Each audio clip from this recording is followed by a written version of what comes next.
السلام علیکم، be B C Urdu کے ساتھ میں ہوں جائشہ ربی۔ خبر شامل کرتے ہیں وہاڑی سے۔ رپورٹ کر رہے ہیں راجہ شوکت علی بھٹی۔ بااثر زمیندار نے رشتے سے انکار پر بیٹی کو مبینہ طور پر قتل کر دیا اور لاش کو دفنا دیا۔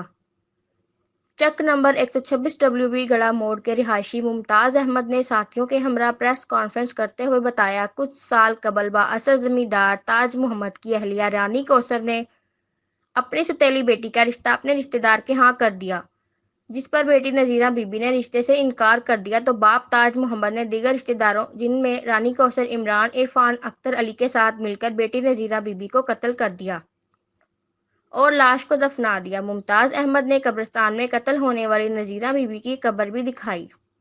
انہوں نے مزید کہا، ملزم بااثر ہونے کی وجہ سے علاقہ کے لوگ ڈر گئے اور کہا جو اپنی بیٹی کو قتل کر سکتا ہے وہ کسی کی بھی جان لے سکتا ہے، جس کی وجہ سے کوئی کارروائی نہ ہوئی۔ مجھے سارے معاملے کا علم ہے، میں گواہی دینے کو بھی تیار ہوں کہ والد نے ہی اپنی بیٹی کو قتل کیا ہے۔